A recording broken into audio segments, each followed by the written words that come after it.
encore une joie pour moi de vous présenter quelque chose que j'ai construit. Je voudrais d'abord dire un petit mot sur une exhortation qui ne concerne pas le thème que j'ai choisi. C'est plutôt une pensée, une réflexion. La dernière fois que j'ai prêché, j'ai à peu près mis la durée d'une quinzaine, une vingtaine de minutes, ce qui était assez court. Et je sais que parfois, nous espérons, nous attendons un message plus long. Nous avons envie que le thème dure. Or, si nous prenons l'exemple des Écritures, il n'y a aucun passage qui nous permette de définir un temps pour l'exhortation, pour le message qu'on voudrait donner. Sinon, on pourrait faire aussi comme Paul qui aurait prié toute la nuit et qui le matin, ayant pris son déjeuner, exhorta encore les frères. Ce ne serait pas possible. Le temps, c'est une matière humaine et le risque est toujours de sortir de ce que Dieu demande. Toujours de sortir et de prendre en considération nos propres désirs quant au déroulement du culte. Mais voilà, c'était cette pensée-là que je voulais établir aujourd'hui. Bon, aujourd'hui, on va parler d'un thème assez important, il me semble. Nous allons parler de l'Église. Bon, l'Église, en grec, c'est ecclésia. Ek signifie hors. Et ecclésis, appel. Donc, ce qui signifie être un appel hors de quelque chose. Bon, ma première question, c'est, pensez-vous avoir la vérité? Est-ce que vous pensez être dans la bonne église?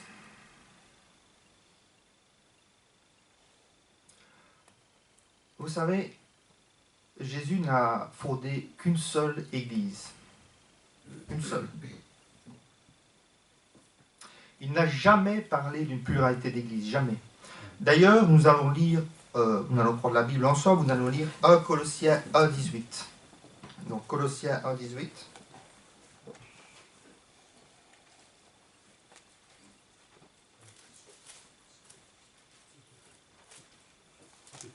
Oh, parce que j'avais marqué les... Donc, 1,18. Il est la tête du corps de l'Église.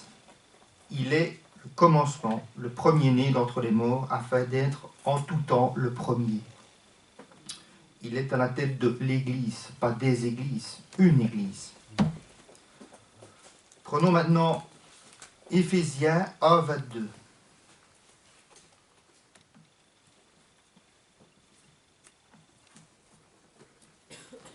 Éphésiens 1, 22.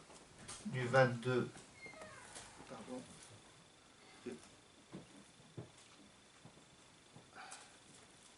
Moi aussi, j'ai quelques problèmes de vue depuis que je suis né. Donc, je dois toujours faire mes pages très grandes. Et je sais que ça doit être très très dur pour M. Jean-Marie.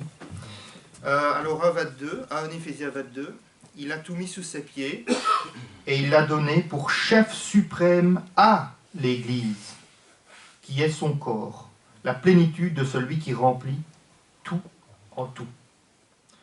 Un dernier passage serait en Éphésiens 4, Éphésiens 4, 6.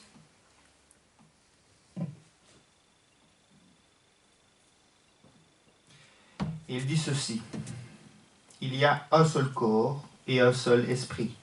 Comme aussi vous avez été appelés à une seule espérance par votre vocation, il y a un seul Seigneur, une seule foi, un seul baptême, un seul Dieu et Père de tous, qui est au-dessus de tous et parmi tous et en tous. Il serait aberrant aujourd'hui de supposer qu'un Dieu en vaudrait un autre. Vous ne pensez pas? Eh bien, de la même façon, pensez-vous qu'une église en vaudrait-il une autre? L'Église réunit les sauvés de Dieu.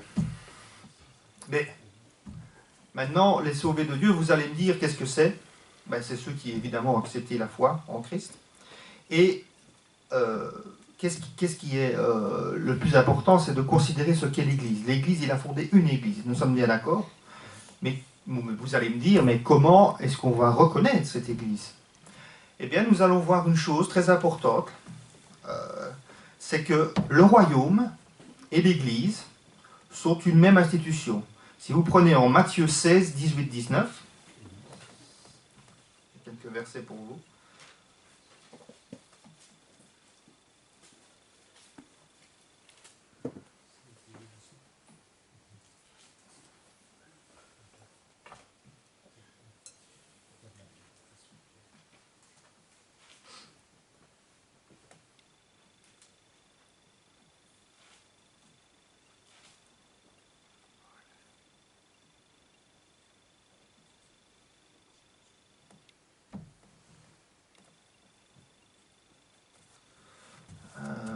J'ai bien mis Matthieu.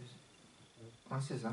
Je pense que c'est. Et moi, je te dis que tu es Pierre, et que sur cette pierre, je bâtirai mon église, et que les portes du séjour des morts ne prévaudront point contre elle. Je te donnerai les clés du royaume des cieux. Ce que tu lieras sur la terre sera lié dans les cieux, et ce que tu délieras sur la terre sera délié dans les cieux. Le royaume et l'église sont exactement la même chose. Tiens, j'ai une question pour vous. Est-ce que vous connaissez des royaumes aujourd'hui? Bien sûr, le royaume de Dieu, mais d'autres royaumes. Est-ce que vous connaissez d'autres royaumes sur la terre, par exemple? Le royaume de la Belgique. Ah, exactement, le royaume de la Belgique. Et qu'est-ce qui fait que c'est un royaume? C'est un Parce qu'il y a un roi. un seul pays. Parce qu'il y a un roi. Exactement, Une loi. exactement. Donc, c'est parfaitement répondu. Donc, il faut qu'il y ait un roi. Si vous vous déplacez, ça c'est la première, c'est la première clause. C'est que évidemment il faut qu'il y ait un roi. Et qui est le roi? Qui est le roi de notre royaume, du royaume, de l'Église? Christ. Si vous vous déplacez, que vous allez à l'entrée d'un autre pays, vous êtes à la frontière. Imaginez-vous, c'est juste une métaphore, mais c'est intéressant je trouve. Vous êtes à la frontière, vous mettez un pas. Vous êtes en Hollande. Surtout que la Belgique est extrêmement petite. Si vous mettez un pas, vous êtes en Hollande, un autre pas, vous êtes en Allemagne. Mais si vous passez cette frontière, vous n'êtes plus ni couvert par la protection des lois du peuple belge, ni couvert par la loi, ni par le roi. Eh bien, c'est la même chose dans l'Église, dans le royaume du Christ.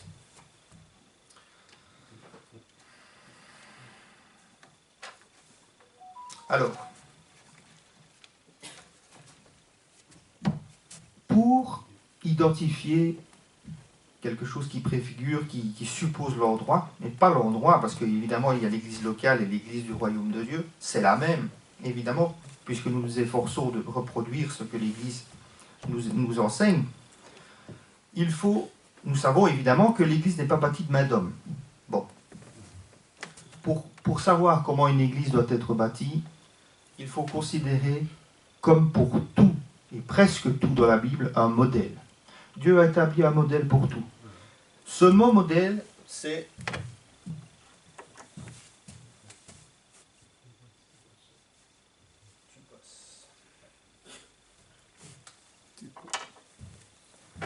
tupos. Attendez, est-ce que je m'appelle?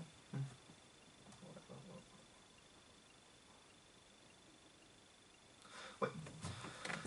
Donc, tupos veut dire modèle, forme et exemple. Dieu nous donne toujours des modèles, des exemples, au sens technique déjà, comme pour la construction du tabernacle, évidemment.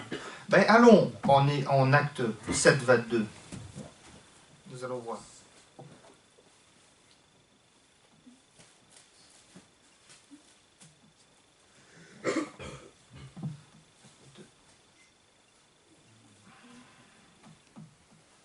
Que ce temps de trouver aussi.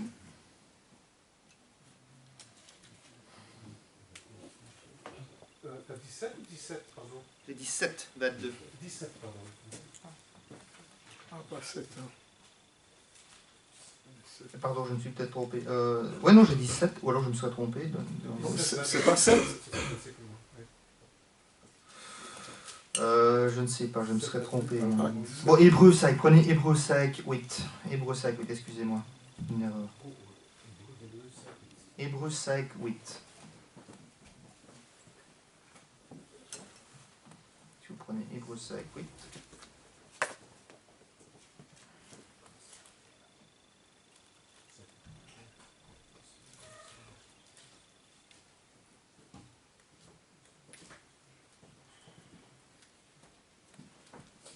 Qu'est-ce que je raconte? C'est Hébreux 8, 5. Excusez-moi, je suis désolé, je perds dans les...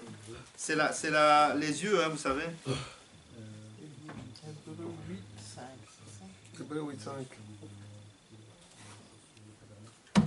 L'important, c'est le message, hein, de toute façon.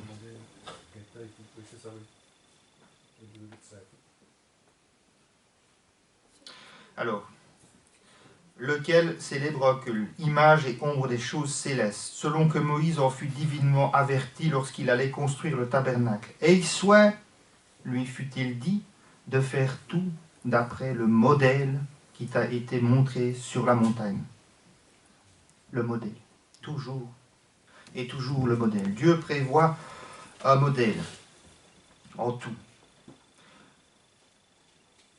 Si donc il y a une église aujourd'hui, en 2024, il est évident qu'il doit y avoir un modèle selon lequel elle peut être identifiée et reproduite. Dieu avait prévu son église selon son plan. Mais allons en Éphésiens 3.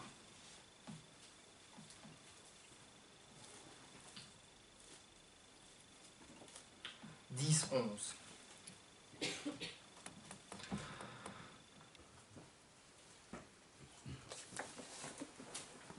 Afin que les dominations et les autorités dans les lieux célestes connaissent aujourd'hui par l'Église la sagesse infiniment variée de Dieu, selon le dessein éternel qu'il a mis en exécution par Jésus-Christ notre Seigneur. Voilà, encore une fois, le mot Église, l'Église est mentionné.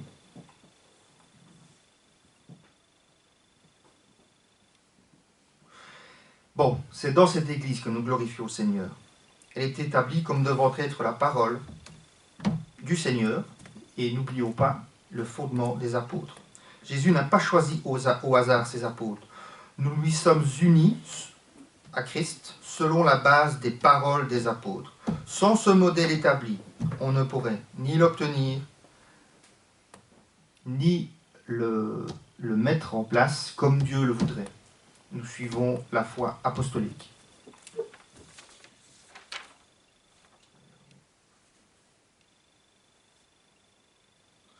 Vous savez, Paul dit d'ailleurs en 1 Corinthiens 1,10, d'ailleurs il dit que ce n'est pas une simple exhortation, c'est plutôt c'est vraiment un commandement, on peut le voir comme un commandement.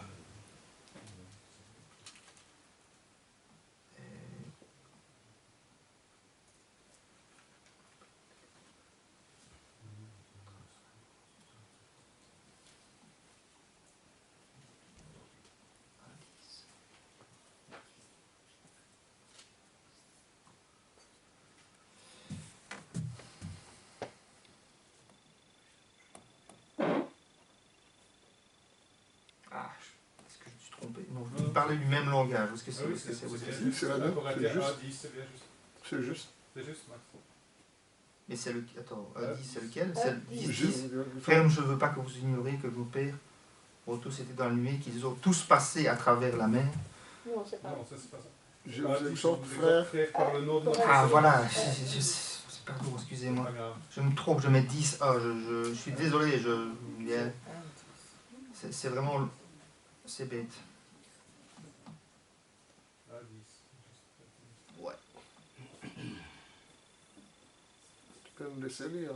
Oui, quelqu'un peut lire. Je l'ai maintenant. Je vous exhorte, frères, par le nom de notre Seigneur Jésus-Christ, à tenir tous un même langage et à ne point avoir des divisions parmi vous, mais à être parfaitement unis dans un même esprit, dans un même sentiment. Ouais. C'est vraiment... il faut prendre exemple sur ça, c'est au sens large. Nous risquons énormément de divisions si nous ne prenons pas ça en considération. Pardon. Nous, chrétiens, nous vivons par la foi des Écritures. Notre foi, elle est prêchée, elle est écoutée, et nous combattions d'un même combat et d'une même âme. Ce serait la division, à quoi ça servirait? À faire grandir une autre église, une autre dénomination, où Christ ne serait pas la tête? Quel sens aurait-il? Bon, la foi est singulière. Évidemment, la foi est singulière, puisqu'il n'y a qu'une seule espérance, une seule foi, un seul baptême et une seule église. La foi, elle montre justement un contraste avec les sectes et les divisions religieuses de notre époque. Christ dit, bon, si vous demeurez dans ma parole, vous êtes vraiment mes disciples. Vous connaîtrez la vérité, et la vérité vous rendra libre. C'est en 1 Jean 8, 31-32. Cette vérité dont Jésus parle est déterminée par la parole. Elle nous libère du péché, elle est distincte par rapport à d'autres vérités. Ce n'est pas une macédoine de légumes où tout le monde mettrait sa petite carotte ou son petit, sa petite épice, où chacun porterait, entre guillemets, sa propre vérité. Ceci dévoile encore que tout est ordonné selon un modèle singulier. Prenez les fruits. Et ça, c'est vraiment l'exemple parfait. Si vous prenez un oranger, il ne produira jamais des pommes. Bon. Ni un pommier, d'ailleurs, des cerises. Il est évident que chaque semence donne comme souche et produit selon son espèce. La parole de Dieu est comme une semence. C'est par elle que nous savons ce qu'elle produit. Si la semence de la parole de Dieu est placée dans le cœur de l'homme, elle ne peut pas produire différentes sortes de christianisme. Elle produit des chrétiens et non des institutions fondées sur les hommes. Dans sa forme apostolique, non mitigée, telle que fut révélée, produit la même Église. Elle produit par les apôtres la même Église. Et nous prêchons la même chose que ce qu'ils prêchaient. Nous avons un devoir. Le devoir, c'est l'étude systématique des Écritures pour la vérité, qu'elle soit incontestable. Le christianisme, premier, originel, fut projeté par le Seigneur, prêché par les apôtres et pratiqué par l'Église primitive. En fait, quand nous sommes ici, nous cherchons à reproduire cette Église qui s'appelle l'Église primitive. Ce principe, nous pouvons le défendre contre toute innovation et instruction de fausses doctrines. Seul le principe, toujours, d'un modèle peut faire de l'exhortation et donner un sens profond. Lisons 1 Timothée 6, 21. Une parole pour la pratique. Si quelqu'un veut le lire, parce que sinon je vais... 6, 21. Timothée 6, 21.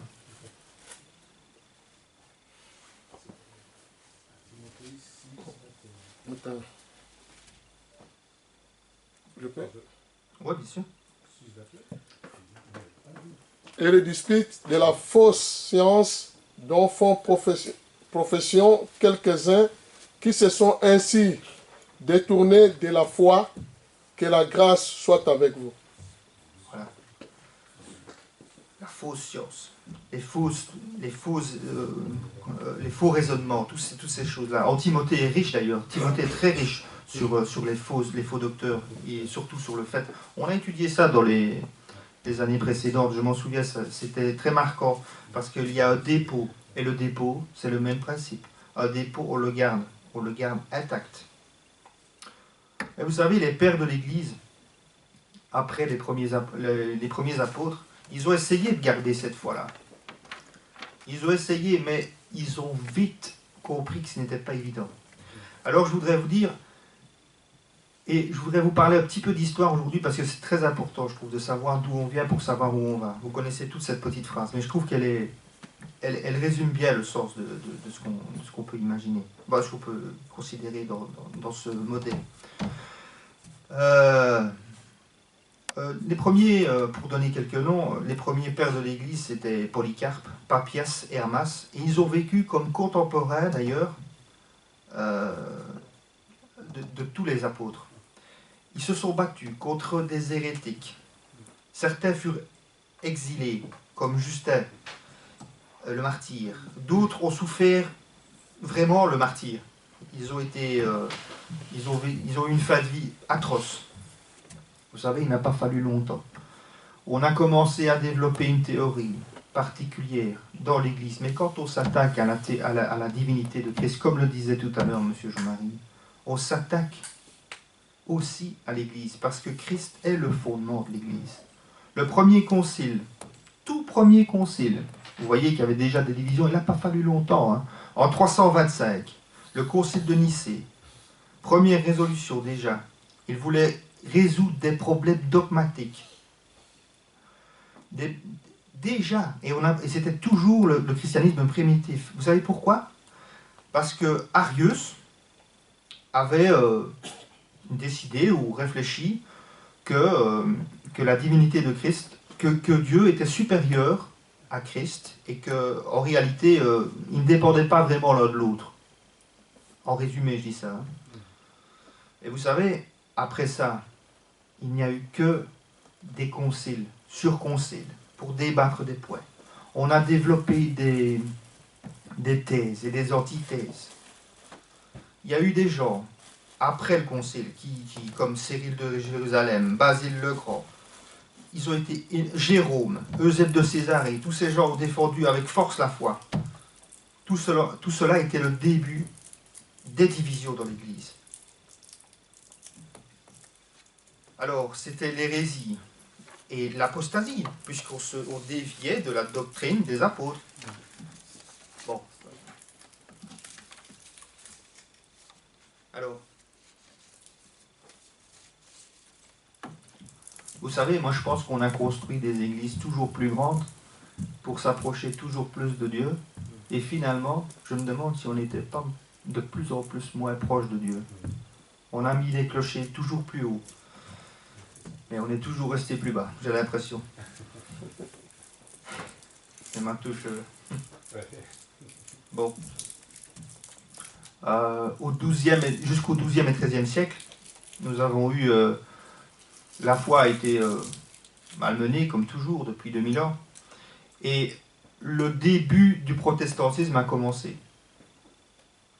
Bon, pas encore très très bien établi. On n'avait pas encore mis le mot vraiment protestantisme dessus. On ne voulait pas encore vraiment sortir parce qu'il y avait des complexités là-dedans. Et puis, il est venu au XVe siècle, XVIe siècle, Luther, Calvin, qui ont bâti l'église luthérienne, l'église anglicane et l'église calviniste. Et ces gens, surtout Luther, déjà ne voulaient plus de dénomination humaine. Ils ne voulaient plus s'appeler catholique romain, orthodoxe. Ils voulaient une dénomination, la seule dénomination du royaume, c'est-à-dire de l'Église, c'est-à-dire de Christ, lui suffisait. Il voulait s'appeler chrétien. Il a commencé un travail, mais vous savez, les siècles passent et les hommes ont toujours plus envie de s'écarter, toujours plus. Ils trouvent à redire, ils trouvent à modifier, ils ont envie d'amener leur petite, comme je l'ai dit tout à l'heure, leur petite épice pour donner un peu plus de goût. Et vous savez, on doit suivre le modèle en tout. On ne doit pas sortir des bornes, comme c'est dit dans l'Ancien Testament. Les bornes sont là pour nous guider, mais aussi pour nous maintenir. Sinon, on glisse dans le ravin. Dieu prévoit tout. Alors, tout ça, il a commencé un travail. Luther a commencé un travail important non pas de restauration, de réformation. Il a réformé toute l'Église. Et puis nous arrivons quelques siècles plus loin, je condense très très fort. Hein. Nous arrivons très très loin, un peu plus loin, à un courant de... c'est des courants méthodistes, donc ce sont des courants qui étaient révisionnistes, c'était encore un courant différent. Mais tout ça, si nous ne le savons pas, nous risquons de faire les mêmes erreurs. Nous devons considérer tout le temps ce qu'ont fait les anciens. Toujours, toujours, relire et relire. Et comme le disait tout à l'heure M. Jean-Marie, vous savez, plus je lis, et plus je me rends compte, avec beaucoup d'humilité, que je ne sais pas grand-chose. Et je me rends compte qu'on a beaucoup à apprendre. D'ailleurs, M. Jean-Marie a fait un livre extraordinaire sur les pères de l'Église, et on y retrouve, mais alors, vraiment les informations nécessaires pour comprendre comment le christianisme, ce n'est pas la Bible, bien sûr, ce n'est pas la parole c'est notre guide, mais c'est un exemple de ce qui a pu se passer. Pourquoi ce qui a pu se passer pendant les siècles antécédents ne pourrait-il pas se repasser aujourd'hui? L'être humain n'a pas changé. L'être humain est cyclique, recommence toujours les mêmes erreurs, on peut le voir. Bon alors, je voulais terminer par une note historique, je voulais vous lire quelque chose, j'espère que ce ne sera pas trop long, mais j'ai trouvé que c'était très important, parce que je voudrais rétablir pourquoi l'Église du Christ est l'Église du Christ. Faites bien le distinguo entre l'Église qui figure le royaume, l'Église locale, qui n'est pas la même chose, mais fondamentalement est la même chose. Le mouvement de restauration au XIXe siècle nous a remis dans ce qui était la foi primitive, la foi au retour essentiel à ce qui était le christianisme des débuts. Et sans ce modèle du christianisme des débuts, raconté, conté par les Saintes Écritures et puis par les ensuite par les pères de l'Église, pardon, qu'est-ce que je veux dire? Oui, ensuite par les pères de l'Église, nous est conté et nous sert de leçon. Bon. Le mouvement de restauration a voulu, comme je disais, revenir à l'essentiel, uniquement l'essentiel, ne plus avoir de dénomination humaine. Et je voudrais vous lire un petit texte, j'espère avoir le temps, mais je voudrais d'abord vous lire en Éphésiens 4, 14, 15, une des phrases, une des paroles pour moi les plus fortes. Ainsi, nous ne serons plus des enfants, flottants et entraînés à tout vent de doctrine, joués par les hommes avec leurs fourberies et leurs manœuvres séductrices. Mais en disant la vérité, avec amour, nous croîtrons à tous égards en celui qui est le chef, Christ. Voilà. Je ne sais pas si j'ai le temps de vous lire ça. Ce sera peut-être pour une autre fois. C'est assez conséquent. Mais je pense que c'est important, parce que si vous ne prendrez pas la peine de le lire. Et moi, j'ai estimé que c'était assez important de raconter cette histoire. C'est l'histoire du courant Restauration et c'est l'histoire de l'Église du Christ. Bon.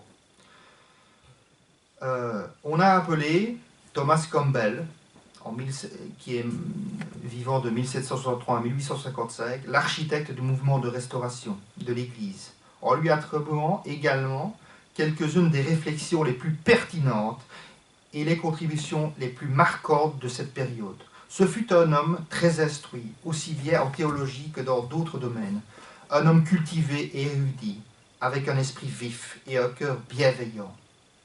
Campbell naquit en Irlande d'abord et enseignait. Il eut ensuite la conviction qu'il était appelé à prêcher.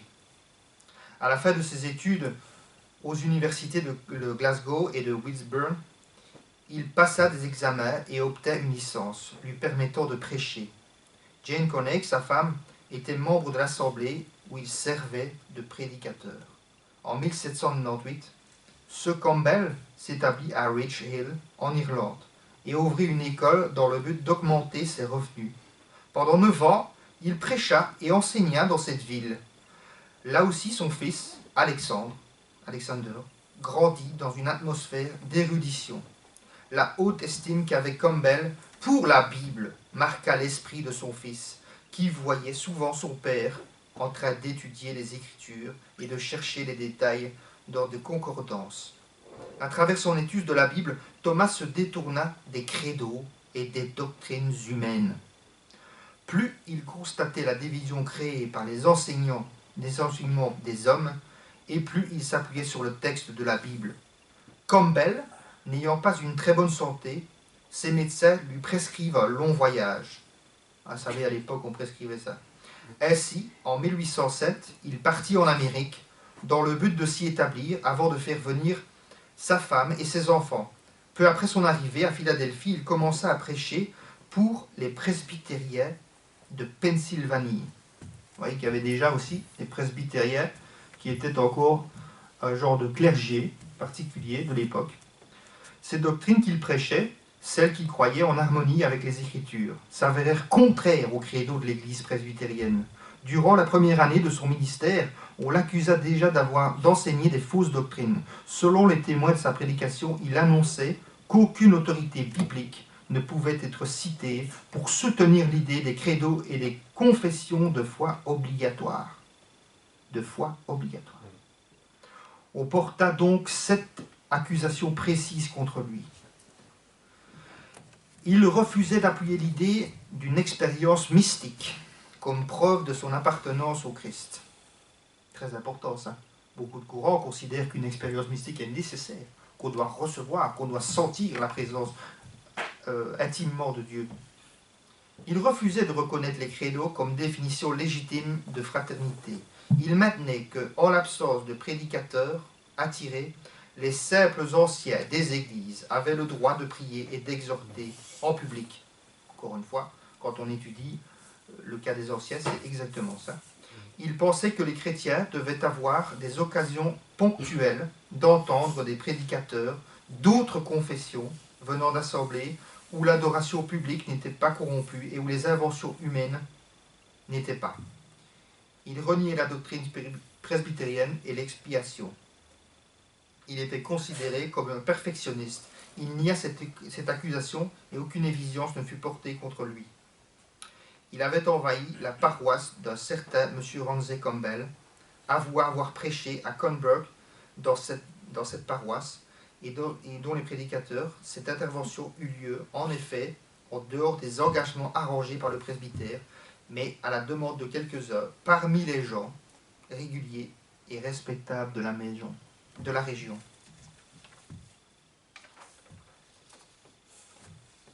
Sur la base des accusations, le synode américain vota de suspendre Campbell de son ministère, mais puisque seuls 3 membres du synode étaient présents au moment du vote, celui-ci fut annulé.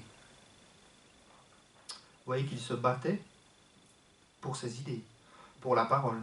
En 1808, le même synode décidant que Campbell devait être seulement repris et réprimandé, lui ordonna de s'abstenir de certains enseignements. Campbell acquiesça à contre-cœur. Bien qu'il ait été restitué dans son ministère, le presbytère ne lui permettait ni de prêcher, ni de planifier ses propres engagements. On lui fit comprendre qu'il appartenait au presbytère, mais qu'il n'y était pas vraiment le bienvenu. Il s'ensuivit des controverses et des disputes qui eurent pour résultat que Campbell rejeta l'autorité du presbytère. Campbell avait déjà observé le mal de la division et il constata que les problèmes se situaient au niveau des doctrines humaines. Son fils Alexandre écrivit plus tard.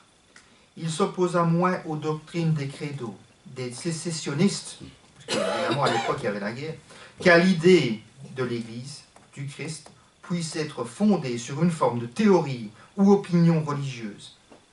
Il maintint que les saintes écritures, divinement inspirées, suffisaient à elles seules pour l'accomplissement de tout ce que leur auteur avait voulu nous transmettre, en nous rappelant que les auteurs ont été inspirés. Et s'ils ont été inspirés, ils ont été inspirés par Dieu. À ne pas négliger. Quand Campbell exclut des réunions dans les locaux de presbytériens il put continuer à se réunir avec des familles presbytériennes dans des foyers et leur faire la prédication révolutionnaire. Il disait avec insistance qu'aucune église n'est porteuse d'un droit divin lui permettant d'imposer une confession de foi élaborée par des hommes, que au mieux de telles confessions n'étaient pas que des opinions d'hommes mortels. Lorsqu'il annonça que le Christ était mort pour tous les hommes et que tout homme pouvait croire en lui et être sauvé, cela provoqua une très grande réaction. De grandes foules se rassemblèrent pour l'entendre, car beaucoup étaient mécontents des églises qui existaient à l'époque. Le prédicateur de Campbell, que Campbell était, mettait l'accent sur l'impuissance des credos humains, sur la suprématie de la Bible et sur l'appel à une unité sur la base des Écritures, uniquement sur la base des Écritures. Il disait, enseignement choquant à l'époque, que le salut n'exige pas une expérience émotionnelle ni mystique, que la foi est une réponse intellectuelle à l'évidence présentée par la Bible. Lorsqu'on annonça que Campbell quittait les dénominations, cela fit grande impression dans ce milieu où il était très estimé. On organisa une réunion à l'intention des personnes intéressées pour une recherche d'unité sur la base des Écritures. En 1808, on choisit la maison d'Abraham Altars, entre Washington et un autre endroit, dans l'État de Pennsylvanie, pour ce qui devint l'une des réunions les plus reconnues du mouvement de restauration. Lors de cette réunion, Campbell passa en revue les événements qui l'avaient conduit jusque-là et fit un appel retentissant à refuser la division sectaire en faveur de l'unité chrétienne. Il termina son discours avec ces mots, devenus célèbres, et que j'aimerais utiliser toujours. Là où la Bible parle, nous parlons. Là où la Bible se tait, nous nous taisons. Amen. Voilà.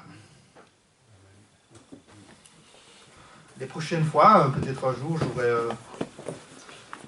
autre chose à dire sur plus en détail sur comment former une église. Parce que là, j'ai parlé dans un sens global, général. Voilà. Que Dieu vous bénisse. J'espère que c'était pas trop long. Non. Mais ça, pour moi, comme je l'ai répété, quand on ne sait pas d'où on vient, on ne sait pas d'où on va. Et si on sait d'où on vient, c'est parce que Christ, c'est parce qu'on vient de Christ. Voilà.